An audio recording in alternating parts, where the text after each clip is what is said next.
Hello friends, welcome to day trader Telugu and good evening. Sensex 253 points gain అయి 73,917 దగ్గర close అయితే Nifty 62 points gain అయి 22,466 దగ్గర క్లోజ్ అయింది. వెరాజ్ బ్యాంక్ నిఫ్టీ 139 పాయింట్స్ గెయిన్ అయి 48,116 దగ్గర క్లోజ్ అయింది. ఫ్రెండ్స్, ఇవాల్టి video both traders and investors ఇద్దరు జాగ్రత్తగా గమనించండి. చాలా ఇంపార్టెంట్ ఇన్ఫర్మేషన్ షేర్ చేస్తున్నాను. ఫస్ట్, ఇవాల్టి మార్కెట్ ఒక ప్రైస్ యాక్టివిటీని అబ్జర్వ్ చేస్తే opening little gap up, but అక్కడి నుంచి కొంత ఫాల్ అవుతున్నట్టే అయ్యి అగైన్ మార్కెట్ స్ట్రాంగ్ గా రీబౌండ్ అవుతూ ఫ్రమ్ 1045 అరౌండ్ రేంజ్ బౌండ్ లో మార్కెట్స్ ఎండ్ అయ్యాయి. ఇది both Nifty, bank Nifty, Sensex related గా కూడా ఇలానే ఇవాళ మార్కెట్ ఎండ్ అయింది. యూజువల్ గా ఇది ఒక స్ట్రాంగ్ ట్రెండింగ్ డే తర్వాత మార్కెట్ రేంజ్ బౌండ్నెస్ ని మెయింటైన్ చేస్తుంది. నిన్న స్ట్రాంగ్ ట్రెండింగ్ డే కాబట్టి ఇవాళ మార్కెట్ రేంజ్ బౌండ్ లో ఎండ్ అవుతున్నాయి. అండ్ ఇతర డేటా పాయింట్స్ మాట్లాడుకునే ముందు, నిన్న మార్కెట్ క్లోజ్ అయ్యే ముందు 1 అవర్ ముందు అరౌండ్ అనుకుంటాను, ఎలక్షన్ కమిషన్ వాళ్ళు డేటాని రిలీజ్ చేశారు. ఎగ్జాక్ట్లీ ఆ డేటా పాయింట్ వస్తున్నప్పటి నుంచే మార్కెట్ స్ట్రాంగ్ గా రివర్సల్ అయింది. ఇదే మెయిన్ రీజన్ అనుకుంటున్నాను. నేను నిన్న కూడా చెప్పలేదు 100% ఇదే రీజన్ అని, బట్ ఉన్న వాటిలో నాకు స్ట్రాంగ్ రీజన్ గా ఇది కనిపిస్తుంది అన్నప్పుడు చాలా ప్రాంతాల్లో ఓటర్ టర్న్అవుట్ చాలా తక్కువగా ఉంది. కాబట్టి అది రీజన్ కాకపోయిండొచ్చు అనేలా కామెంట్స్ లో కనిపించాయి. సో నిన్న ఓటర్ టర్న్అవుట్ డేటా వస్తే కాదు మార్కెట్ పెరిగింది, ఫ్రెష్ బయింగ్ యాక్టివిటీ కాదు, షార్ట్స్ కవర్ అయ్యాయి. సిస్టమ్ లో సిగ్నిఫికెంట్ గా షార్ట్స్ ఉన్నాయి కాబట్టి షార్ట్స్ కవర్ అవడం వల్ల మార్కెట్ ర్యాలీ అయిందనేలా మన వాళ్ళలో కూడా కామెంట్ సెక్షన్ లో పాయింట్స్ అయితే చూశాను. షార్ట్స్ కవర్ అయింటాయని నేను అనుకున్నాను. ఇది ఒక పాజిటివ్ అప్డేట్ ఉంది, షార్ట్స్ కూడా కవర్ ఉంటాయని. బట్ మార్కెట్ క్లోజ్ అయ్యాక ఎఫ్ఐఎస్ రిలేటెడ్ గా డేటా చూస్తున్నప్పుడు ఇది క్లియర్ గా ఫ్రెష్ బయింగ్ యాక్టివిటీ, ఏదో ఒక పాజిటివ్ ట్రిగ్గర్ మార్కెట్ ని ఇంతలా డ్రైవ్ చేసి ఉండాలి. ఆ డేటా పాయింట్ ఏంటి అని చూస్తున్నప్పుడు మనం వీడియోలో మాట్లాడుకున్న ఈ ఇంపార్టెంట్ ఫ్యాక్టర్ తప్పించి నాకు ఇంకొక ఫ్యాక్టర్ కనిపించలేదు. షార్ట్ కవరింగ్ కూడా అయ్యుండొచ్చు కదా. షార్ట్ సిగ్నిఫికెంట్ గా ఉన్నాయి, 2.5 lakh దగ్గరగా ఉన్నాయి. దాని గురించి కూడా నేను ఎఫ్ఐఎస్ డేటాలో నేను మీకు చూపించి చెప్తాను ఎందుకు నిన్నటి మూవ్ షార్ట్ కవరింగ్ మూవ్ కాదు అని. ఫ్రెండ్స్, నేను అగైన్ చెప్తున్నాను, నేను ఏదైనా ఒక డేటా పాయింట్ చూస్తున్నప్పుడు మీతో షేర్ చేయాలనే ఒక ఉద్దేశం, ఆ డేటా పాయింట్ లో వ్యాలిడిటీ ఉంటేనే షేర్ చేయాలనే ఒక ఉద్దేశమే ఉంటుంది. ఇక్కడ మీరు స్క్రీన్ పైన గమనించండి, ఫేజ్ 1 అలాగే ఫేజ్ 2 రిలేటెడ్ గా 2019లో ఉన్న ఓటర్ టర్న్అవుట్ రేషియో ఇది, 2024లో ఉన్న ఓటర్ టర్న్అవుట్ రేషియో ఇది. ఫేజ్ 1 లోను 2019 కంటే 2024 తక్కువగా ఉంది, ఫేజ్ 2 లోను అదే, ఫేజ్ 3 లోను అదే, బట్ ఫేజ్ 4 లో 2019 కంటే 2024లో ఎక్కువగా ఉంది. కనీసం కొద్ది రోజుల క్రితమే చెప్పాను, ఫేజ్ 4 మనకి చాలా important. Almost 96 Lok Sabha seats related గా ఎన్నికలు జరిగే ఫేజ్ అది. ఈ ఫేజ్ కంప్లీట్ అయితే 72% లోక్సభ సీట్స్ రిలేటెడ్ గా ఎలక్షన్స్ జరిగినట్లే. అండ్ ఓవరాల్ టర్న్అవుట్ కూడా 2019లో అన్ని ఫేజెస్ కలిపి 67.4% ఓవరాల్ టర్న్అవుట్ అయితే ఇప్పుడు మనకు జరిగిన 4 ఫేజెస్ కలిపి 66.95% ఓవరాల్ యావరేజ్ టర్న్అవుట్. సో సుమారుగా 2019లో ఎలా ఉందో 2024లో కూడా సిమిలర్ గా వస్తూ ఉండడం. ఇక అప్కమింగ్ ఫేజెస్ రిలేటెడ్ గా అంత స్ట్రాంగ్ ఫేజెస్ ఏం కాదు కాబట్టి ఫేజ్ 4 ఒక ఇంపార్టెంట్ ఎలిమెంట్ కాబట్టి ఆ ఫేజ్ లో అనుకున్న దానికంటే ఎక్కువ ఓట్లు ఓవరాల్ ఇండియాలో పోలాయనేలా అప్డేట్స్ వస్తూ ఉండడం. లోక్సభ సీట్స్ రిలేటెడ్ గా లో ఓటర్ టర్న్అవుట్ అనే డేటా వచ్చిన ప్రతిసారి మార్కెట్స్ ఫాలో అయ్యాయి కాబట్టి ఈసారి డేటా పాజిటివ్ గా ఉండేసరికి రికవర్ అయ్యిండొచ్చు అనేలా నేను చెప్పాను. అనదర్ రీజన్స్ ఉంటే ఆ రీజన్స్ ని కూడా మనం డిస్కస్ చేసుకుందాం. బట్ ఒక వ్యాలిడ్ రీజన్ నాకు ఆ పాయింట్ లో కనిపిస్తున్నది అయితే అదే. Let's focus on markets. ఇవాల్టి మార్కెట్స్ ఒక ప్రైస్ యాక్టివిటీ స్టార్టింగ్ లో మాట్లాడుకున్నాం. ఫర్దర్ గా మార్కెట్ ని మనం ఎలా అబ్జర్వ్ చేయాలి అది మాట్లాడుకునే ముందు మార్కెట్స్ ని మీరు బాగా అబ్జర్వ్ చేస్తే, మీకు ప్రీవియస్ టైమ్స్ లో కూడా చాలా సార్లు చెప్పాను, 22,800 to 21,800 సుమారుగా ఈ 1000 పాయింట్స్ రేంజ్ లో గత 4 నెలల నుంచి మార్కెట్ ఈ 1000 పాయింట్ల రేంజ్ లోనే తిరుగుతూ ఉంది. అండ్ రీసెంట్ యాక్టివిటీని మీరు అబ్జర్వ్ చేస్తే on May 3rd all time high అయిన 22,794 లెవెల్స్ కి వెళ్ళిన తర్వాత 1000 పాయింట్స్ దగ్గరగా అరౌండ్ మే 13 వరకు కూడా మార్కెట్ లో ఒక సివియర్ ఫాల్ కనిపించింది. అక్కడి నుంచి రీసెంట్ టైమ్స్ లో వస్తున్న రికవరీ ఈ ఎంటైర్ 1000 పాయింట్స్ ఫాల్ లో 61.8% ఫాల్ ని రికవర్ చేసింది. ఇది యాక్చువల్లీ టెక్నికల్ బేసిస్ లో మాట్లాడుకుంటే ట్రేడర్స్ దీన్ని పాజిటివ్ గా చూస్తారు, ప్రీవియస్ గా ఉంటున్న ఫాల్ కి ఇంపార్టెన్స్ ని తగ్గించేస్తారు. సో అలా టెక్నికల్ బేసిస్ లో చూసినా మనకి మార్కెట్స్ రిలేటెడ్ గా స్ట్రాంగ్ రికవరీ. అండ్ ఎఫ్ఐఎస్ ఒక షార్ట్స్ గురించి నేను కాన్స్టెంట్ గా మెన్షన్ చేస్తూ వస్తున్నాను. అండ్ నిన్న కూడా సో నేను చెప్పాను కదా స్టార్టింగ్ లో ఇది ఎఫ్ఐఎస్ సంబంధించిన షార్ట్ కవరింగ్ మూవ్ కాదని. నిన్న కూడా ఎఫ్ఐఎస్ 14,000 కాంట్రాక్ట్స్ దగ్గరగా వాళ్ళ ఫ్యూచర్స్ రిలేటెడ్ గా షార్ట్ పొజిషన్స్ ని యాడ్ చేశారు. Almost 2.6 lakh contract. ఇది యూజువల్ గా చూస్తే ఇది హైయెస్ట్ ఎవర్ ఆప్షన్ కాంట్రాక్ట్స్ పరంగా. అండ్ ఇన్ఫాక్ట్ మీకు రెప్యూటెడ్ ఫైనాన్షియల్ ప్లాట్ఫామ్ ప్లాట్ఫామ్స్ అయిన బ్లూంబర్గ్ వాళ్ళు కూడా రీసెంట్ టైమ్స్ లో ఎప్పుడు లేనంత short contracts almost 2,50,000 short contracts FIS maintain చేస్తున్నారు ఇండియన్ మార్కెట్స్ పరంగా. ఇలా ప్రీవియస్ గా ఎప్పుడెప్పుడు జరిగిందని మనం చూసామనుకోండి, 2023 అక్టోబర్ లో FIS హైయెస్ట్ షార్ట్స్ ని మెయింటైన్ చేశారు. ఆ పాయింట్ లో నిఫ్టీ 18,800 నుంచి 22,000 మార్క్ వరకు ర్యాలీ అయింది. దానికి ముందు 2022 లో FIS ఇలానే సిగ్నిఫికెంట్ గా షార్ట్ పొజిషన్స్ ని మెయింటైన్ చేసినప్పుడు 15,100 నుంచి 18,800 కి మార్కెట్ ర్యాలీ అయింది. సో అలా సిగ్నిఫికెంట్ గా FIS షార్ట్స్ పెట్టుకున్నారు. ఒకవేళ అప్కమింగ్ టైమ్స్ లో ఎలక్షన్స్ లో ఏమాత్రం పాజిటివ్ అప్డేట్ వచ్చినా మార్కెట్ 25,000 మార్క్ వెళ్ళిపోతుంది. సిగ్నిఫికెంట్ షార్ట్స్ మార్కెట్ లో ఉన్నాయని అన్నెసెసరీగా పాజిటివ్ థీమ్ ని కూడా మార్కెట్ లో ప్రచారం చేస్తున్నారు. ఇక్కడ అర్థం చేసుకోవాల్సిన లాజిక్ ఏంటంటే గతంలో ఉన్న కాంట్రాక్ట్ సైజ్ అంతా ఇప్పుడు కాంట్రాక్ట్ సైజ్ అంతా. ఎందుకంటే ఇక్కడ మీరు గమనించండి, మీ రైట్ హ్యాండ్ సైడ్ ఇది మనం కొలిచేది మెజర్ చేసేది కాంట్రాక్ట్స్ లో. గతంలో నిఫ్టీ లాట్ సైజ్ 50 ఉండేది, ఇప్పుడు 25కి వచ్చింది. అంతకుముందు 75 ఉండేది, అంతకుముందు ఇంకా ఎక్కువ ఉండేది. సో గతంలో ఉంటున్న షార్ట్స్ తో ఇప్పుడు మనం కాంట్రాక్ట్స్ ని డైరెక్ట్ గా కంపేర్ చేయడానికి లేదు. అలా చూసినప్పుడు ఇప్పుడు మనం ఎప్పుడు ఎక్స్ట్రీమ్ కాంట్రాక్ట్స్ బిల్డ్ అయ్యాయి, ఎక్స్ట్రీమ్ షార్ట్ కాంట్రాక్ట్స్ బిల్డ్ అయ్యాయని ఎప్పుడు చూడాలంటే 3,50,000 ఆర్ 4 lakh మార్క్ కి దగ్గరగా వెళ్తున్నప్పుడు మాత్రమే. ఎస్, ఇది వర్స్ట్ కేస్. ఇక్కడ నుంచి సిగ్నిఫికెంట్ షార్ట్ కవరింగ్ ఉంటే మార్కెట్ ఈజీగా 1000 పాయింట్స్ అయినా అప్ సైడ్ కి వెళ్తుందని మనం అజ్యూమ్ చేసుకోవచ్చు. సో మనం పాజిటివ్ గా ఉన్నాం కదా అని కనిపించిన ప్రతి పాజిటివ్ పాయింట్ కూడా బ్లైండ్ గా నమ్ముతూ వెళ్తే ఓవర్ కాన్ఫిడెన్స్ మనకి బిల్డ్ అవుతుంది. సో ఇక్కడ మీకు ఏదైతే బ్లూంబర్గ్ వాళ్ళు కానీ సోషల్ మీడియా ప్లాట్ఫామ్స్ లో కానీ ఎక్స్ట్రీమ్ షార్ట్స్ ఉన్నాయి. గతంలో ఇలా జరిగింది కాబట్టి 2023లోను 2022లోను ఇలా ప్రతిసారి జరిగినప్పుడు 2,000 పాయింట్లు 4,000 పాయింట్లు మూవ్ అయిపోయింది. కాబట్టి ఈసారి కూడా 25,000 మార్క్ ఈజీగా మార్కెట్ వెళ్ళిపోద్ది అనుకుంటున్నా. పోస్టల్ ని సినారియోస్ ని బ్లైండ్ గా నమ్మకండి. సో డేటాని అసెస్ చేయడం రాంగ్ కాదు, హిస్టారికల్ గా ఎప్పుడెప్పుడు ఏమేం జరిగిందని తెలుసుకోవడం తప్పు కాదు. బట్ ఆ డేటా రిలేటెడ్ గా ఏ చేంజెస్ రీసెంట్ టైమ్స్ లో మార్కెట్ లో జరిగాయి అన్నది రిలేటివ్లీ కంపేర్ చేసుకోకుండా మనం బ్లైండ్ గా స్టడీ చేస్తే రాంగ్ కంక్లూజన్స్ మనం తీసుకునే ఛాన్సెస్ ఉన్నాయి. సరే, మరి మార్కెట్ పరిస్థితి ఏంటి? టెక్నికల్ గా మనం మార్కెట్ ని ఎలా చూడాలి? ఫస్ట్ ట్రేడర్స్ పరంగా మాట్లాడుకుందాం. నిన్న యుఎస్ మార్కెట్స్ క్లోజ్ అయ్యాక జాబ్లెస్ క్లెయిమ్స్ డేటా వచ్చింది, హౌసింగ్ డేటా వచ్చింది, ఇండస్ట్రియల్ ప్రొడక్షన్ డేటా వచ్చింది. అన్ని అవుట్ అండ్ అవుట్ ప్రతి ఒక్కటి కూడా డవిష్ గానే ఉంది, మార్కెట్ కి పాజిటివ్ గానే ఉంది. దీనికి తోడు రీసెంట్ గా సిపిఐ ఇన్ఫ్లేషన్ డేటా కూడా వచ్చింది కదా, అది కూడా మార్కెట్ కి పాజిటివ్ గా ఉంది. సిపిఐ ఇన్ఫ్లేషన్ డేటా బాగుంది, రీటైల్ సేల్స్ డేటా వీక్ గా ఉంది, అది కూడా మార్కెట్ కి పాజిటివ్. ఇవన్నీ గ్లోబల్ మ్యాక్రో ఎకనామిక్ డేటా అంతా మార్కెట్ ని పాజిటివ్ అనేలానే మనకి రిప్రజెంట్ చేస్తుంది. అదొక పాజిటివ్ పాయింట్. రెండవది, రీసెంట్ టైమ్స్ లో May 3rd నుంచి May 13 వరకు మార్కెట్ రిలేటెడ్ గా ఉన్న 1000 పాయింట్స్ ఫాల్ లో 61.8% ఫాల్ ని మార్కెట్ రికవర్ చేసింది. కాబట్టి ఇది కూడా ఇంకొక పాజిటివ్ పాయింట్. ఎస్, ఇదేం ఓవర్ గా సిగ్నిఫికెంట్ ఏం కాదు, but at least 2,60,000 contract too much extreme కాదు. సిగ్నిఫికెంట్ షార్ట్స్ బిల్డ్ అయ్యాయి కాబట్టి సిస్టమ్ లో షార్ట్ కవరింగ్ పాసిబిలిటీ కూడా ఉంటుంది. కాబట్టి ఇది కూడా మనం పాజిటివ్ గా చూడొచ్చు. And phase 1, phase 2, phase 3 elections లో ఏ నెగటివిటీ అయితే మార్కెట్ ని కొంత డిస్టర్బ్ చేస్తూ వచ్చిందో, ఈ phase 4 రిలేటెడ్ గా ఉన్న ఓటర్ టర్న్అవుట్ నెంబర్ మార్కెట్ ని కొంత స్టెబిలైజ్ చేసే ఫ్యాక్టర్ లా కూడా యాడ్ అవుతుంది. కాబట్టి అది కూడా మనం పాజిటివ్ గా తీసుకోవచ్చు. సో ఈ 4 పాజిటివ్ ఫ్యాక్టర్స్ మార్కెట్ ఫర్దర్ గా ఇక్కడ నుంచి 22,200 ని బ్రేక్ చేసి కిందకి వెళ్తుందా, ఆల్ టైమ్ హైక్ వెళ్తుందా అనే ఏదైనా క్వశ్చన్ ఉంటే ఆల్ టైమ్ హైక్ వెళ్ళడానికే ఛాన్స్ ఉంది 22,200 బిలో క్లోజ్ అవడానికి ముందు అని. మార్కెట్ ని పాజిటివ్ గా చూడడానికి నాకు ఈ ఫ్యాక్టర్స్ అన్ని కూడా సపోర్ట్ చేస్తూ ఉన్నాయి. మరి నెగిటివ్ గా ఏం లేదా అంటే మాట్లాడొచ్చు. FIS ఒక సెల్లింగ్ కాన్స్టెంట్ గా ఎక్కువగానే ఉంది కదా. లైక్ ఇక్కడే మీరు క్యాష్ మార్కెట్ డేటా దగ్గరికి వచ్చారంటే నిన్న కూడా ఆల్మోస్ట్ 776 crores దగ్గరగా వాళ్ళు FIS సెల్ చేశారు. నేను మీకు ఈ లాజిక్ ని కూడా రీసెంట్ టైమ్స్ లో చెప్పాను. 13th May FIS ఒక సెల్లింగ్ చూడండి, బ్లూ గ్రాఫ్ కిందకి ఎంత ఉందో చూడండి, దాని తర్వాత తగ్గిందా, దాని తర్వాత ఇంకా తగ్గిందా, దాని తర్వాత ఇంకా తగ్గిందా. ఇలా కాన్స్టెంట్ గా FIS ఒక సెల్లింగ్ క్యాష్ లో తగ్గుతుంది. బట్ అదైతే పాజిటివ్ గా రాలేదు, వాళ్ళు సెల్ చేస్తూనే వస్తున్నారు. బట్ రిలేటివ్లీ ప్రీవియస్ టైమ్స్ తో పోలిస్తే కొంత సెల్లింగ్ తగ్గుతుంది. బట్ ఎంతో కొంత సెల్ చేస్తున్నారు కాబట్టి అది నెగిటివ్ గా చూడొచ్చు కదా. ఎస్, అది కూడా నెగిటివ్ గా చూడొచ్చు. అండ్ ఏదైనా ఒక చిన్న గ్యాప్ అప్ పైన ఆల్ టైమ్ హైస్ కి దగ్గరికి వెళ్ళిపోతాం. అండ్ గతంలో ఇక్కడికి వచ్చిన ప్రతిసారి మార్కెట్ లో సిగ్నిఫికెంట్ ఫాల్, ఆల్మోస్ట్ ఒక 1000 పాయింట్స్ ఫాల్ ఇప్పటి వరకు 2 సార్లు క్లియర్ గా మార్కెట్ లో అరైజ్ అయింది. కాబట్టి FIS ఒక సెల్లింగ్ ఉంది, షార్ట్స్ క్రియేట్ చేసుకుంటున్నారు, ఆల్ టైమ్ హై దగ్గర ఉన్నాం. ఇది మార్కెట్ రిలేటెడ్ గా నెగిటివ్ పాయింట్స్ లా మనం ట్రేడర్స్ గా అబ్జర్వ్ చేయాలి. నేను పాజిటివ్ సైడ్ ఉంటున్నాను. ఈవెన్ 61.8% బ్రేక్ అయిందని కాదు, నిన్నే చెప్పాను 22,250 అబోవ్ మార్కెట్ వచ్చి క్లోజ్ అయితే చాలు. రేంజ్ బౌండ్ కానీ బేరిష్ కానీ రెండిటి పక్కన నేను అసలు చూడను. నేను రాంగ్ అయ్యాను అనుకుంటే 22,200 బ్రేక్ చేసి మార్కెట్ క్లోజ్ అయితే అగైన్ రేంజ్ బౌండ్ గురించి ఆర్ ఇంకా మార్కెట్ లేదా నాకు స్ట్రాంగ్ డేటా పాయింట్స్ కనిపిస్తూ ఉంటే షార్ట్ సైడ్ గురించి ఆలోచిస్తాను. కానీ ఈ లెవెల్ అబోవ్ మార్కెట్ వచ్చి క్లోజ్ అయితే టువర్డ్స్ 22,500 అండ్ 22,800 మార్కెట్ కి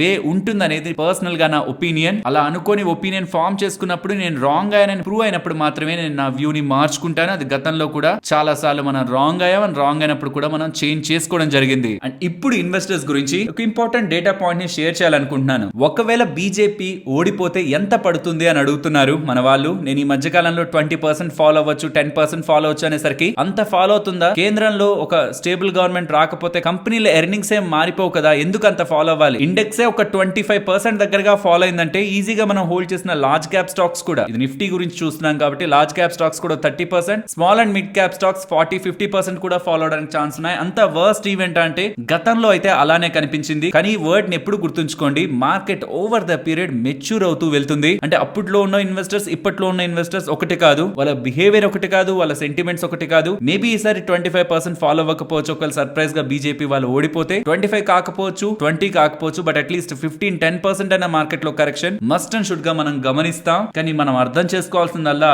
అది ఎన్ని రోజులు పడుతుంది. నేను మీకు అందుకే ప్రీవియస్ డేస్ లో కూడా చెప్పింది, ఎలక్షన్ డే కి 3 రోజులు మనం వెయిట్ చేద్దాం. మొదటి 2 రోజులు సిగ్నిఫికెంట్ ఫాల్ ఉంటుంది, 3వ రోజు గ్యాప్ డౌన్ అయ్యి అక్కడి నుంచి రికవర్ అవడానికి ఛాన్స్ ఉంటుందని అనుకున్నాం. ఇమీడియట్ రియాక్షన్ అయితే ఫస్ట్ 2 డేస్ ఖచ్చితంగా నెగిటివ్ ఉంది. ఫస్ట్ 2 డేస్ కలిపే ఈ ఫాల్ మళ్ళీ ఎప్పుడు మార్కెట్స్ పైకి వచ్చాయి, ఐ మీన్ ఎక్కడి నుంచి ఫాల్ అయ్యాయో దాని పైకి ఎప్పుడు వచ్చాయి, అలా రావడానికి మళ్ళీ ఎంత టైం పట్టింది. ఇంకా చెప్పాలంటే అంతలా ఫాల్ అయిన తర్వాత 1 వీక్ తర్వాత 1 month, 3 months, 6 months, 1 year, 3 year ఎంతెంత పర్సెంట్ మార్కెట్ రియాక్ట్ అయింది అన్నది కూడా ఇక్కడ మీరు స్క్రీన్ పైన గమనించవచ్చు. నిఫ్టీ, బ్యాంక్ నిఫ్టీ పరంగా ఈ డేటా పాయింట్స్ ఏంటంటే మనకు ఒక చిన్న కాన్ఫిడెన్స్ ని బిల్డ్ చేస్తాయి. Even in the worst case market లో అంత ఫాల్ వచ్చినా నేను ఒక 6 మంత్స్ మార్కెట్ ని టచ్ చేయను అనుకుంటే మీరు హోల్డ్ చేసినది ఫండమెంటలీ స్ట్రాంగ్ కంపెనీ అయితే 2024లో అప్పుడు ఇంకా ఇంత మెచ్యూర్డ్ కాదు మార్కెట్స్, రీటైలర్స్ స్ట్రెంత్ ఇంత లేదు, రీటైలర్స్ ఎస్ఐపిస్ ఇంత లేవు, ఏవీ లేకపోయినా just solely based upon fundamentals markets 6 నెలల్లో మళ్ళీ రికవర్ అయ్యాయి. బట్ ఇప్పుడు రీటైలర్స్ ఒక పవర్ ఉంది, మార్కెట్స్ కూడా మెచ్యూర్డ్ గా ఉన్నాయి. చిన్న చిన్న వాటికి కూడా అంత భారీ పతనాలను కూడా ఏం చూడట్లేదు ఈ మధ్య. ఇలాంటి మార్కెట్స్ ఎక్కువగా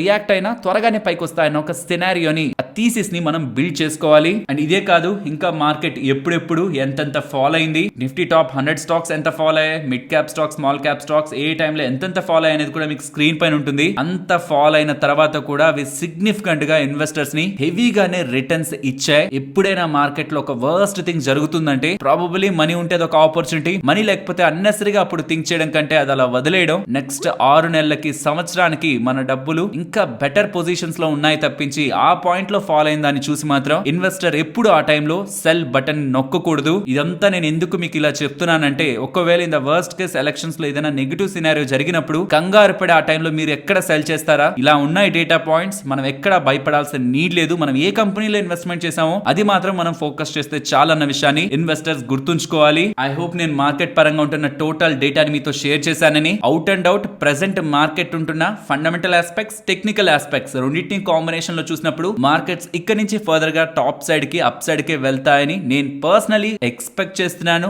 మేబీ నేను రాంగ్ అవ్వచ్చు, బట్ గుర్తుంచుకోండి, ఇఫ్ ఇన్ కేస్ ఏదైనా రీజన్ తో షార్ట్ కవరింగ్ గా XYZ ఇంకే అదర్ రీజన్ అయినా అవనివ్వండి, మార్కెట్ గ్యాప్ అప్ పై అక్కడి నుంచి పైకి వెళ్తూ ఈ జోన్ దగ్గరికి వస్తూ ఉంటే 22,760, 750 దగ్గరికి వస్తున్నప్పటి నుంచే పక్కకు వచ్చేసేయండి. ఈ లెవెల్ అబౌవ్ క్లోజ్ అయ్యాక మళ్ళీ మార్కెట్ లో బులిష్ గురించి ఆలోచిద్దాం. 22,840 అబౌవ్, ఓకేనా? సో ఎవరైనా బులిష్ గా పొజిషన్స్ ని బిల్డ్ చేసుకున్నా ఈ జోన్స్ వరకు ఓకే, కానీ 750, 760 అక్కడ వరకు ఓకే, కానీ 770, 780 జోన్స్ దగ్గరకు వస్తుంటే మాత్రం మార్కెట్ కి అదొక అగ్ని పరీక్ష. ఇక్కడ ఉంటున్న ఈ 60 పాయింట్ జోన్ మార్కెట్ కాన్ఫిడెంట్ గా బ్రేక్ చేసి అబౌవ్ క్లోజ్ అయ్యి ఇంకొక డే కూడా వదిలేద్దాం. బికాస్ ప్రీవియస్ గా ఇక్కడికి వచ్చిన ప్రతిసారి 1000 పాయింట్లు ఫాల్ అయింది. అది తీసుకోవడం, రిస్క్ తీసుకోవడం అంత కరెక్ట్ కాదు, వదిలేద్దాం. అక్కడే కన్సాలిడేట్ అయ్యి స్ట్రాంగ్ గా ఉంది. ఇక ఫర్దర్ గా కూడా రీసెంట్ కన్సాలిడేషన్ బ్రేక్ చేసి అప్ సైడ్ కి వెళ్తుందని ఒక కన్ఫర్మేషన్ దొరుకుతుంటేనే ఫర్దర్ గా బులిష్ గా ప్లాన్ చేయండి. ఎల్స్ మార్కెట్ లో ఈసారి కూడా ఇంకొక 1000 పాయింట్ల దగ్గరగా ఫాల్ వచ్చే సినారియో ఇక్కడ నుంచి క్రియేట్ అయింది అనుకోండి, అన్నెసరీగా ట్రాప్ అవుతారు బిగినర్. సో ఈ లెవెల్స్ నెగ్లెక్ట్ అయితే చేయొద్దు. మనం బులిష్ అనుకుంటున్నాం, షార్ట్స్ ఉన్నాయి అనుకుంటున్నాం, వేరియస్ ఫ్యాక్టర్స్ అన్ని మాట్లాడుకుంటున్నాం, బట్ అదంతా కూడా ఈ లెవెల్ వరకు. ఆ లెవెల్ దగ్గర టెక్నికల్ గా లాస్ట్ 2 టైమ్స్ ఫెయిల్ అయిన మొమెంటం ని చూడండి. వర్స్ట్ కేస్ చాలా సిగ్నిఫికెంట్ గా మార్కెట్ లో కరెక్షన్ కనిపిస్తుంది కాబట్టి కొంత అలర్ట్ అయ్యే ప్రయత్నం చేద్దాం. నేను పర్సనల్ గా ఎప్పుడు ఒక రెసిస్టెన్స్ దగ్గరికి 2 సార్లు వచ్చి 3వసారి మోస్ట్లీ బ్రేక్ అవుతుందని చూస్తూ ఉంటాను. ఎందుకంటే ఏదో ఒక వాల్ ని మల్టిపుల్ టైమ్స్ కొడుతున్నారు అనుకోండి, ఏదో ఒక టైంలో వీక్ అవుతుంది. టెక్నికల్ గా సపోర్ట్స్ కానీ రెసిస్టెన్స్ కానీ 2 సార్లు మోస్ట్లీ, 3వసారి మోస్ట్లీ బ్రేక్ అవుతుంటాయి. బట్ హూ నోస్, అది బ్రేక్ అవ్వకుండా మళ్ళీ ఇంకొకసారి బ్యాక్ వచ్చింది అనుకోండి, ఎక్కువ రిస్క్ తీసుకుంటున్నట్లు అవుతుంది. సో ట్రేడర్స్ ఇది ఒకటి గుర్తుంచుకోవాలి. అండ్ రేపు మార్కెట్ ఉంది, దాని గురించి నెక్స్ట్ న్యూస్ టాపిక్ లో మాట్లాడుకుందాం. ఫ్రెండ్స్, ఇలా మార్కెట్ రిలేటెడ్ గా ఉంటున్న కంప్లీట్ డేటాను అనాలిసిస్ చేస్తూ వీడియోని మీ ముందుకు తీసుకొని రావడానికి మేము పెడుతున్న ఎఫర్ట్స్ మీకు వాల్యుబుల్ గా అనిపిస్తూ ఉంటే మన వీడియోని తప్పకుండా లైక్ చేయండి. ఫ్రెండ్స్, రేపు మన మార్కెట్స్ ఓపెన్ లో ఉండబోతున్నాయి. ఏ టైంలో మార్కెట్స్ ఓపెన్ లో ఉంటాయనేది మీకు స్క్రీన్ పైన కనిపిస్తూ ఉంటుంది. క్యాష్ మార్కెట్స్ కానీ ఎఫ్ఎన్ఓ మార్కెట్స్ కానీ అంటే స్టాక్స్ కానీ ఎఫ్ఎన్ఓ మార్కెట్స్ కానీ ఫస్ట్ ట్రేడింగ్ సెషన్ 9:15 నుంచి 10 AM వరకు ఉంటది. ప్రీ మార్కెట్ 9 to 9:08 వరకు ఉంటది. బట్ దాని పక్కన ఉంచుదాం, మనం ట్రేడ్ చేయగలిగేది, బై చేయగలిగేది, సెల్ చేయగలిగేది 9:15 నుంచి 10 వరకు. ఇది సెషన్ 1. తర్వాత గ్యాప్ తీసుకుంటారు టిల్ 11:15 వరకు. 11:15 నుంచి 11:23 వరకు అగైన్ ప్రీ ఓపెన్ ఉంటది. తర్వాత మనం బై చేయగలిగేది, సెల్ చేయగలిగేది సెషన్ 2 నుంచి చూస్తే 11:30 నుంచి 12:30 వరకు. సో మార్నింగ్ ఒక 45 minutes from 9:15 to 10 AM and second session లో నియర్లీ 1 hour ఫ్రమ్ 11:30 to 12:30 రేపటి మార్కెట్స్ ఓపెన్ లో ఉంటాయనే విషయాన్ని మనం గుర్తుంచుకోవాలి. ఇక్కడ కొన్ని రూల్స్ ఉన్నాయి. ఆ రూల్స్ మీకు నేను స్క్రీన్ పైన ఇమేజ్ లో పెడుతున్నాను. ఈక్విటీలో కానీ ఎఫ్ఎన్ఓ లో కానీ intraday cover orders, bracket orders మీరు చేయలేరు. కేవలం డెలివరీ పొజిషన్స్ ని మాత్రమే, అంటే ఇంట్రాడే పొజిషన్స్ కాకుండా carry forward positions, normal positions ని మాత్రమే మీకు అలౌ చేస్తారు. ఐ హోప్ మీకు రేపటి సెషన్ రిలేటెడ్ గా ఒక క్లారిటీ వచ్చిందని. సో ఇంకేమైనా మీకు ఫర్దర్ క్వశ్చన్స్ దీని రిలేటెడ్ గా ఉంటున్నా కామెంట్ సెక్షన్ లో చెప్పండి. నెక్స్ట్ టెలికామ్ స్టాక్స్ గురించి మాట్లాడుకోవాలి. Jio, Airtel, Vodafone Idea related గా June 6th 5G spectrum auction జరగబోతుంది అనేలా. అండ్ దీంట్లో ఇంట్రెస్టింగ్ గా కనిపిస్తున్నది ఈఎండి మనీ అంటారు, ఎర్నెస్ట్ మనీ డిపాజిట్. ఇది ఎలా చెప్పాలంటే ఎగ్జాంపుల్ తీసుకుందాం. జియో వాళ్ళు 3,000 కోట్ల దగ్గరగా ఈఎండి చేశారు, డిపాజిట్ చేశారు డిపార్ట్మెంట్ ఆఫ్ టెలికమ్యూనికేషన్ డిఓటి వాళ్ళ దగ్గర. ఇలా ఎవరెవరైతే కొంత డబ్బుల్ని డిపాజిట్ చేస్తారో దానికి 12 రెట్లు, అంటే దానికి మల్టిప్లైడ్ బై 12 చేసి అంతకి స్పెక్ట్రమ్ లో వాళ్ళు పాల్గొనే అవకాశాన్ని గవర్నమెంట్ వాళ్ళు కల్పిస్తారు. అలా చూస్తే జియో వాళ్ళు 3,000 కోట్లు, ఎయిర్టెల్ వాళ్ళు 1,050 crores అండ్ వడాఫోన్ ఐడియా వాళ్ళు 300 crores దగ్గరగా ఈఎండి చేశారు. దీని ప్రకారం చూస్తే జియో వాళ్ళు 36,000 కోట్ల స్పెక్ట్రమ్ పాడుకోవడానికి, ఎయిర్టెల్ వాళ్ళు 12,600 crores అండ్ వడాఫోన్ ఐడియా వాళ్ళు 3,600 crores స్పెక్ట్రమ్ లో పార్టిసిపేట్ చేసేందుకు ఎలిజిబిలిటీ ఉంది. బట్ వస్తున్న క్వశ్చన్ అంతా, జియో వాళ్ళు ఆల్రెడీ లాస్ట్ స్పెక్ట్రమ్ 2022 లో జరిగినప్పుడే 88,000 crore దగ్గరగా స్పెక్ట్రమ్ రిలేటెడ్ గా స్పెండ్ చేశారు. అండ్ వాళ్ళు తీసుకున్న స్పెక్ట్రమ్ కూడా 2030 వరకు రెన్యూ చేసుకోవాల్సిన అవసరం కూడా లేదు. అలాంటప్పుడు ఎందుకు ఇంత పెద్ద money 3,000 crore department of telecommunication వాళ్ళ దగ్గర పెట్టారు ఫర్ 36,000 crore స్పెక్ట్రమ్ ఆక్షన్ అనేలా క్వశ్చన్ మార్క్స్ వస్తున్నాయి. ఏదైనా సర్ప్రైజ్ ఇస్తారా వాళ్ళని చూడాలి. అండ్ మోస్ట్లీ నాకుంటున్న ఎక్స్పెక్టేషన్స్ ఈ సెక్టర్ రిలేటెడ్ గా నేను ట్రాక్ చేస్తున్న దాని ప్రకారం ఈసారి June 6th ఏ ఒక టెలికాం కంపెనీ కూడా పెద్ద మొత్తంలో స్పెక్ట్రమ్ కి ఖర్చు పెట్టదు. బికాస్ 2022 లోనే భారీ మొత్తంలో జియో అండ్ ఎయిర్టెల్ వాళ్ళు స్పెండ్ చేశారు అండ్ ఆల్మోస్ట్ రోల్ అవుట్ కూడా అయింది 5G. ఇప్పుడు మానిటైజ్ చేయాల్సిన స్పేస్ లో ఉన్నారు. కాబట్టి రీసెంట్ టైమ్స్ లో టెలికాం స్టాక్స్ చాలా ఇంపార్టెంట్. పర్టికులర్ గా ఎలక్షన్స్ అయ్యాక మనకి టారిఫ్ హైక్లు ఉంటాయి, మానిటైజేషన్ ఉంటుంది 5G స్పెక్ట్రమ్ రిలేటెడ్ గా. ఆటోమేటిక్ గా ఎర్నింగ్స్ ఇంప్రూవ్ అవుతాయి, అప్పుడు రీరేటింగ్స్ వస్తాయి స్టాక్స్ పరంగా. చాలా టైం బ్యాక్ నుంచే చెప్తూ వస్తున్నాను టెలికాం స్టాక్స్ పరంగా. సో ఫర్దర్ స్పెండింగ్ కంటే కూడా మోస్ట్లీ ఆల్రెడీ స్పెండ్ చేసిన దానిపై నుంచి డబ్బులు సంపాదించే దానికి జియో అండ్ ఎయిర్టెల్ వాళ్ళు నెక్స్ట్ కమింగ్ మంత్స్ లో ట్రై చేస్తారు. దాంతో వాళ్ళ ప్రాఫిటబిలిటీ కూడా ఇంప్రూవ్ అవుతుంది. వెరాజ్ వడాఫోన్ ఐడియా వాళ్ళు మాత్రం recent fund rise and upcoming times లో వస్తున్న క్యాష్ ఫ్లోస్ తో 5G రిలేటెడ్ గా కొంత స్పెండ్ చేయాల్సి ఉంది. ఆల్మోస్ట్ ఈసారి ఒక 1,000 కోట్ల దగ్గరగా అయినా మినిమం 5G మీద స్పెండ్ చేసి నెట్వర్క్ ని వాళ్ళు అప్గ్రేడ్ చేసుకోకపోతే ఫర్దర్ సబ్స్క్రైబర్ లాస్ మనకు అక్కడ ఉంటుంది. చూడాలి మరి అక్కడ ఫర్దర్ ఎటువంటి యాక్టివిటీ ఉంటుంది. సర్ప్రైజ్ గా రిలయన్స్ జియో వాళ్ళు మళ్ళీ ఏదైనా స్పెక్ట్రమ్ కి ఆప్షన్ కి వెళ్తారా అని ఇదంతా June 6th మనకి అప్డేట్ అవుతాయి. ఫ్రెండ్స్ 3 స్టాక్స్ గురించి మనం మాట్లాడుకోవాలి. ఒకటి Kaynes technology, next Dixon technology, next Syrma SGS. ఈ మూడిటికి కామన్ గా ఉన్నది ఏంటంటే ఏం చెప్తారు, ఇవన్నీ EMS companies, electronic manufacturing companies. అందులో Kayne technologies compared with Dixon and Syrma ఉంటున్న మెయిన్ అడ్వాంటేజ్ ఏంటంటే వీళ్ళు సెమీ కండక్టర్స్ రిలేటెడ్ బిజినెస్ లో కూడా ఇన్వాల్వ్ అయి ఉంటారు. వెరాస్ డిక్సాన్ టెక్నాలజీస్ రిలేటెడ్ గా మెయిన్లీ వీళ్ళ బిజినెస్ ని డ్రైవ్ చేస్తున్నది మొబైల్ బిజినెస్. ఈ ఇద్దరు నెంబర్స్ ని పోస్ట్ చేశారు. డిక్సాన్ వాళ్ళు నిన్న పోస్ట్ చేశారు. నెంబర్స్ యాక్చువల్లీ వీక్ గానే ఉన్నాయి, బట్ మేనేజ్మెంట్ కామెంటరీ స్ట్రాంగ్ గా ఉంది. మేనేజ్మెంట్ చెప్పిన 2 ఇంపార్టెంట్ థింగ్స్ లో ఫస్ట్ ది వీళ్ళ mobile display manufacturing unit related గా ఇంకొక $300 million దగ్గరగా స్పెండ్ చేసి దాన్ని ఎక్స్పాండ్ చేస్తారనేలా వీళ్ళు అప్డేట్స్ చేస్తున్నారు. అండ్ ఒక మేజర్ క్లయింట్ తో కూడా వీళ్ళు సైన్ చేయబోతున్నట్లు అప్డేట్స్ కనిపిస్తున్నాయి. అండ్ రియల్మీ వాళ్ళతో కూడా వీళ్ళు టైఅప్ అయి డిస్ప్లే మాడ్యూల్స్ ని ఫర్ మొబైల్ ఫోన్స్ వీళ్ళు మ్యానుఫ్యాక్చర్ చేస్తారనేలా ఈ అప్డేట్స్ తో ఇవాళ డిక్సాన్ పెరిగింది. నెంబర్స్ కారణంగా కాదు, ఆఫ్టర్ నెంబర్స్ మేనేజ్మెంట్ ఒక కామెంటరీ. నెంబర్స్ అయితే కొంత వీక్ గానే ఉన్నాయి, బట్ కేన్స్ టెక్నాలజీస్ అలా కాదు. నెంబర్స్ స్ట్రాంగ్ గా ఉన్నాయి, కామెంటరీ స్ట్రాంగ్ గా ఉంది. ఆర్డర్ బుక్ ఆల్మోస్ట్ 4,115 crores దగ్గరగా 9% క్వార్టర్ ఆన్ క్వార్టర్ లో గ్రో అవుతూ స్ట్రాంగ్ గా ఎంటర్ వాళ్ళ అవుట్లుక్ అంతా కూడా స్ట్రాంగ్ గా ఇచ్చారు FY25 పరంగా కూడా. So Kaynes technologies not only compared with Dixon, even compared with Syrma SGS వీళ్ళు కూడా నెంబర్స్ ని పోస్ట్ చేశారు. ఈ నెంబర్స్ అయితే టోటలీ వీక్ గా ఉన్నాయి. సో అవుట్ ఆఫ్ ఈ 3 ఈఎంఎస్ ప్లేయర్స్ స్ట్రాంగ్ గా ఇవాళ స్టాండ్ అవుట్ అయ్యి అండ్ ఓవరాల్ వాల్యుయేషన్ పరంగా కూడా కంపేర్డ్ విత్ డిక్సాన్ ఇది కొంత చీప్ గా ఉంటున్నట్టే. డిక్సాన్ FY25 ఎర్నింగ్ ఎస్టిమేట్స్ తో కంపేర్ చేస్తే 80 times price to earning multiple లో ట్రేడ్ అవుతుంది. Versus Kaynes 53 times and Syrma SGS 29 times లో ట్రేడ్ అవుతుంది. So overall numbers with respect to valuation and growth prospects Kaynes వాళ్ళు number 1 position లోను, second place లో లో డిక్సాన్, థర్డ్ ప్లేస్ లో సైర్మా వాళ్ళు ఉంటున్నారు. ఫ్రెండ్స్, ఇలా న్యూస్ అప్డేట్స్ ని అనాలిసిస్ చేస్తూ మీ ముందుకి కంటెంట్ తీసుకురావడానికి మేం పెడుతున్న ఎఫర్ట్స్ మీకు వాల్యుబుల్ గా అనిపిస్తూ ఉంటే మన వీడియోని తప్పకుండా లైక్ చేయండి. నెక్స్ట్ డెలివరీ గురించి మాట్లాడుకోవాలి. వీళ్ళు నెంబర్స్ ని పోస్ట్ చేశారు, బట్ దీంతో పాటు వీళ్ళు ఇంట్రెస్టింగ్ అప్డేట్ చేస్తున్నారు. వీళ్ళు డ్రోన్ మ్యానుఫ్యాక్చరింగ్ రిలేటెడ్ గా స్టెప్స్ వేయబోతున్నారని, ఎయిర్ లో డెలివరీ సర్వీసెస్ ని స్టార్ట్ చేస్తారని ఇలా అప్డేట్స్ అయితే చేస్తున్నారు. యాక్చువల్ వీళ్ళు 2022లోనే యుఎస్ కి సంబంధించిన ట్రాన్సిషన్ రోబోటిక్స్ అనే కంపెనీని అక్వైర్ చేశారు. పబ్లిక్ ఆఫరింగ్ ఐపీఓకి రాకముందు దాన్ని యూజ్ చేసుకొని, వాళ్ళకున్న టెక్నాలజీని యూజ్ చేసుకొని ఆల్మోస్ట్ 5 crore దగ్గరగా ఆథరైజ్డ్ క్యాపిటల్ తో ఒక కంపెనీని, హోలీ ఓన్డ్ సబ్సిడరీని స్టార్ట్ చేస్తున్నట్లు delivery robotics India private limited అనే పేరుతో. దీంతో డ్రోన్స్ ద్వారా కూడా షిప్మెంట్స్ ని డెలివరీ చేసే విధంగా వీళ్ళ డ్రోన్స్ ని మ్యానుఫ్యాక్చర్ చేస్తారని, ప్రొడ్యూస్ చేస్తారని, ఈవెన్ సెల్ కూడా చేస్తారనేలా, అంటే వాళ్ళ ఓన్ కోసమే కాదు థర్డ్ పార్టీ వాళ్ళకు కూడా వీళ్ళు మ్యానుఫ్యాక్చరింగ్ చేస్తూ గ్లోబల్ గా కూడా వీళ్ళు సప్లై చేసి డ్రోన్ మ్యానుఫ్యాక్చరింగ్ లోకి వీళ్ళు ఎంటర్ అవబోతున్నారనేలా డెలివరీ వాళ్ళు అప్డేట్ చేస్తున్నారు. నెక్స్ట్ వ్యాక్సిన్స్ గురించి ఇంకొక షాకింగ్ అప్డేట్ అయితే మళ్ళీ వెలుగులోకి వస్తూ ఉంది. కానీ ఇది భయపడాల్సిన అవసరం లేదు. ఫస్ట్ డేటా పాయింట్స్ ఏంటో తెలుసుకుందాం, తర్వాత ఎందుకు భయపడాల్సిన నీడ్ లేదనేది తర్వాత మళ్ళీ ఎండ్ లో నేను మీకు ఎక్స్ప్లెయిన్ చేస్తాను. బెనారస్ హిందూ యూనివర్సిటీ వాళ్ళు ఫ్రమ్ జనవరి 2022 నుంచి ఆగస్ట్ 2023 వరకు కోవాక్సిన్ వేసుకున్న 926 మందిని టెస్ట్ చేశారని, అలా టెస్ట్ చేశాక వాళ్ళకి అర్థమైంది అలా తీసుకున్న వాళ్ళలో 1/3 అంటే ప్రతి ముగ్గురులో ఒకరికి ఏదో ఒక ప్రాబ్లం సచ్ యాస్ స్ట్రోక్ కానీ, బ్రెయిన్ స్ట్రోక్ కానీ, లెగ్స్ లో ఆ చేతుల్లో నరాల వీక్నెస్ కానీ, ఆల్మోస్ట్ పార్టిసిపేట్ చేసిన ఆ వ్యాక్సిన్ తీసుకున్న వాళ్ళ 50% మందికి అప్పర్ రెస్పిరేటరీ ఇన్ఫెక్షన్స్ అని, 10% వాళ్ళకి జనరల్ డిసార్డర్స్, అలా వేరియస్ ప్రాబ్లమ్స్ ఈ కోవాక్సిన్ తీసుకున్న వాళ్ళు సంవత్సరం రోజుల్లో ఫేస్ చేశారని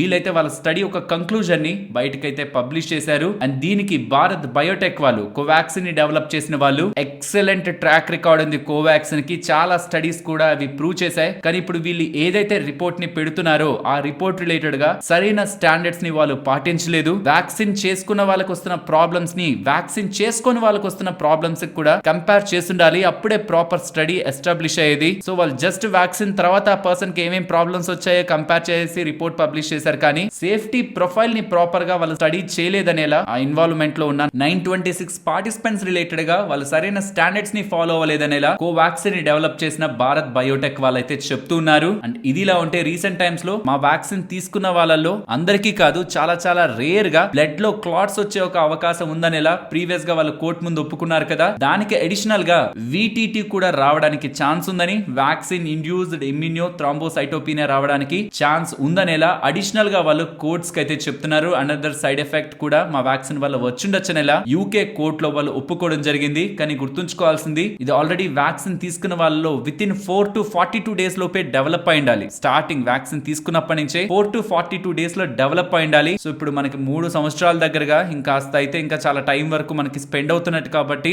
మోస్ట్లీ ఈ సైడ్ ఎఫెక్ట్స్ అన్ని కూడా ఆల్రెడీ బాడీలో వచ్చి కంప్లీట్ కూడా అయిపోయి ఉంటాయి. ఇది నేను ఎందుకు మళ్ళీ ఇంక్లూడ్ చేసి చెప్తున్నాను అంటే, most of the news platforms లో ఇది తీసుకున్న వాళ్ళకి సైడ్ ఎఫెక్ట్స్ వస్తాయి, శ్వాసకోశ ఇన్ఫెక్షన్లు వస్తాయని ఎక్కడ మీరు ఆర్టికల్స్ చూసి మనకి ఎక్కడ ఇప్పుడు వస్తాయనే ఒక కంగారు పుడుతుంది. కాబట్టి ఒకవేళ ఇవి మనకు వచ్చున్నా అది ఎప్పుడో వచ్చుండాలి, అవన్నీ కంప్లీట్ అయిపోయింటాయి. ఇన్ని సంవత్సరాల తర్వాత వ్యాక్సిన్ ఒక ఇంపాక్ట్ మన మీద ఆల్మోస్ట్ 0 అని నేను పర్సనల్ గా అనుకుంటున్నాను. కాబట్టి అన్నెసరీగా ఆందోళన చెందడం కారణంగా కొత్త డిసీజులు రావడానికి, ఇంకా కొత్తగా మనం డ్యామేజ్ అవడానికి ఛాన్సెస్ ఉంటాయి. కాబట్టి అన్నెసరీగా వ్యాక్సిన్ రిలేటెడ్ గా ఉంటున్న డేటా పాయింట్స్ ని చూసి కంగారు పడద్దు. అండ్ మార్కెట్ క్లోజ్ అయ్యాకొస్తున్న ఇంకొక అప్డేట్, US FDA వాళ్ళు డాక్టర్ రెడ్డీస్ వాళ్ళకి సంబంధించిన విశాఖపట్నం మ్యానుఫ్యాక్చరింగ్ ఫెసిలిటీని ఇన్స్పెక్ట్ చేశారు చాలా టైం బ్యాక్. ఆ ఇన్స్పెక్షన్ కంప్లీట్ అయిందని, along with inspection completion form 483 2 observations వీళ్ళు doctor Reddy's manufacturing plant related గా అప్డేట్ చేశారనేలా ఎక్స్చేంజెస్ కి డాక్టర్ రెడ్డీస్ వాళ్ళు అప్డేట్ చేస్తున్నారు.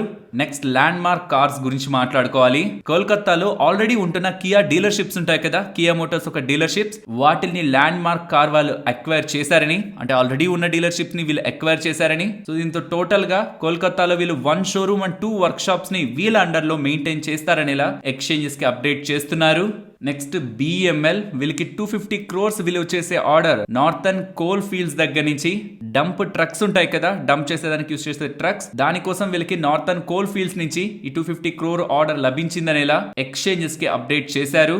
నెక్స్ట్ డిక్సాన్ టెక్నాలజీస్ రీసెంట్ గా నెంబర్స్ పోస్ట్ చేశారు. నెంబర్స్ బాగున్నాయి, మేనేజ్మెంట్ కామెంటరీ బాగుంది, తర్వాత వస్తున్న అప్గ్రేడ్స్ ఇవన్నీ స్టాక్ రిలేటెడ్ గా పాజిటివ్. బట్ దీంతో పాటు కన్స్యూమర్ అప్లయన్స్ ప్రొడక్ట్స్ ని తయారు చేసే ఏసర్ ప్యూర్ అనే ఒక మ్యానుఫ్యాక్చరింగ్ కంపెనీతో వీళ్ళు ఎంఓయూ ని కుదుర్చుకున్నారని, ఈ ఎంఓయూ తో భాగంగా వీళ్ళు ఫర్దర్ గా కన్స్యూమర్ అప్లయన్స్ ప్రొడక్ట్స్ రిలేటెడ్ గా కలిసి గ్రో అవుతారనేలా డిక్సాన్ టెక్నాలజీస్ వాళ్ళు అప్డేట్ చేస్తున్నారు. ఫ్రెండ్స్, ఇవాళ మార్నింగ్ నుంచి ఏ ఫైనాన్షియల్ ప్లాట్ఫామ్ లో అయినా జూనియర్ ఎన్టీఆర్ గారు ల్యాండ్ విషయంలో మోసపోయారు, దాని రిలేటెడ్ గా హైకోర్టుకు వెళ్లి తనకి న్యాయం జరిగి తనకి అగేనెస్ట్ గా ఉన్న బ్యాంకర్స్ పైన క్రిమినల్ కేసులు ఫైల్ అయ్యాయనేలా డేటా అయితే కనిపిస్తూ ఉంటుంది. యూజువల్ గా ఇది ఎలా అవుతుందంటే, ఒకప్పుడు ల్యాండ్ వాల్యూ ఒకలా ఉంటుంది, అప్పుడు ఈజీగా అమ్మేస్తారు. బట్ దాని తర్వాత ఆ ల్యాండ్ వాల్యూ బాగా పెరుగుతుంది అనుకోండి, అందరూ కాదు కానీ కొంతమంది ఫేక్ డాక్యుమెంట్స్ ని క్రియేట్ చేసి అదేంటి అది అంత పెరిగిపోతుంది కదా, అంత ఈజీగా అమ్మేసామా, లేదు దాని గురించి ఏదో ఒకటి చేద్దామని ఫేక్ డాక్యుమెంట్ క్రియేట్ చేసి మోసం చేయాలనే ప్రయత్నం చేస్తూ ఉంటారు. అసలు కొన్న తర్వాత ఫేక్ డాక్యుమెంట్స్ తో మోసం చేసే వాళ్ళని లీగల్ గానే మనం ఎదుర్కోవాల్సి ఉంటుంది.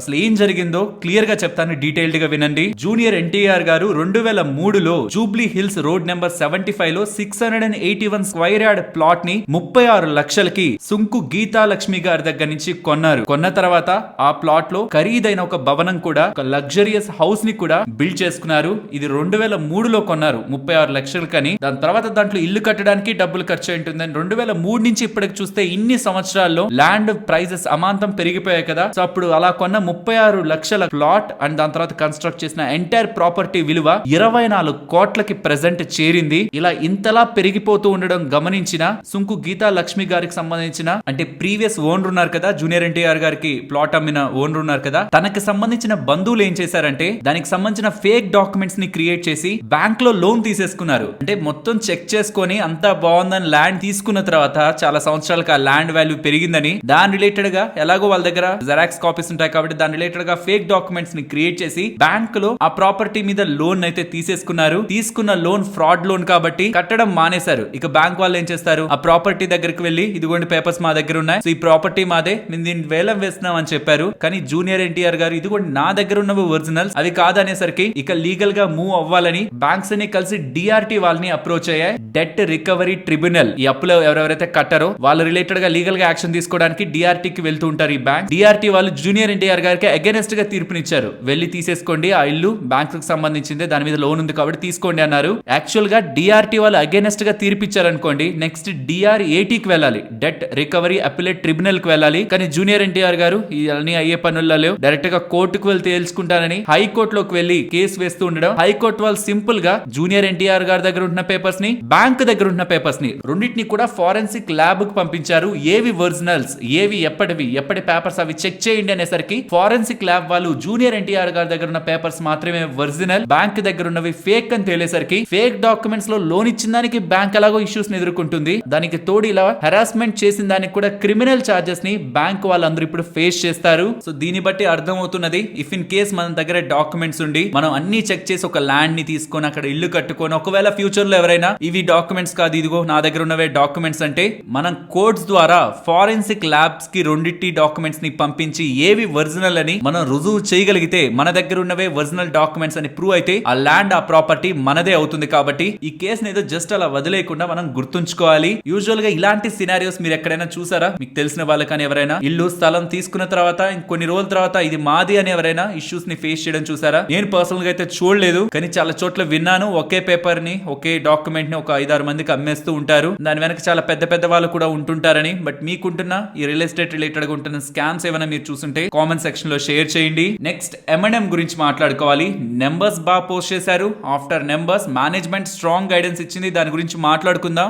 దాని తర్వాత మోస్ట్ ఆఫ్ ద బ్రోకింగ్ ఫిర్మ్స్ అన్ని కూడా స్ట్రాంగ్ అవుట్లుక్ ఇస్తునేసరికి ఇంకా బాగా పెరుగుతుందనేలా టార్గెట్స్ ని రివైజ్ చేస్తునేసరికి స్టాక్ ఇవాళ ఇంతలా పెరిగింది. మేనేజ్మెంట్ ఇస్తున్న guidance EV launches calendar year 25 financial year కాదు, క్యాలెండర్ ఇయర్ అంటే నెక్స్ట్ ఇయర్ స్టార్టింగ్ నుంచి కూడా EV launches electric vehicle launches start అవుతాయని, ఈ ఎస్యూవీ కేటగిరీలో 7 ఎలక్ట్రిక్ వెహికల్స్ ని and 9 IC internal combustion engines ని బై 2030 లోపు వీళ్ళు రిలీజ్ చేస్తారని. ఇందులో అండర్లైన్ చేసుకోవాల్సింది 7 new electric vehicles and FY25 నాటికి mid to high teens growth SUV segment లోకి వీళ్ళు అచీవ్ చేస్తారని అండ్ FY25 ఎండింగ్ నాటికి ట్రాక్టర్ ఇండస్ట్రీ అనేది 5% దగ్గరగా గ్రో అయ్యే ఛాన్సెస్ ఉన్నాయని వీళ్ళ both SUV segment and tractor business related గా పాజిటివ్ కామెంట్స్ కూడా స్టాక్ ఇవాళ మూవ్ అవుతుండడం బ్యాక్ ఉంటున్న important reason. Next Triveni turbines వాళ్ళు నెంబర్స్ ని పోస్ట్ చేశారు. Numbers not only from revenue margin front లో కూడా quarter on quarter and year on year లో గ్రో అవుతూ మార్కెట్ ఎక్స్పెక్టేషన్స్ కంటే బెటర్ ప్రాఫిట్స్ ని వీళ్ళు నమోదు చేశారు. అండ్ పాలీ మెడిక్యూర్ వాళ్ళ నెంబర్స్ కూడా రెవెన్యూ లో గ్రోత్ ఉంది, మార్జిన్స్ ఫ్లాట్ గా ఉన్నాయి,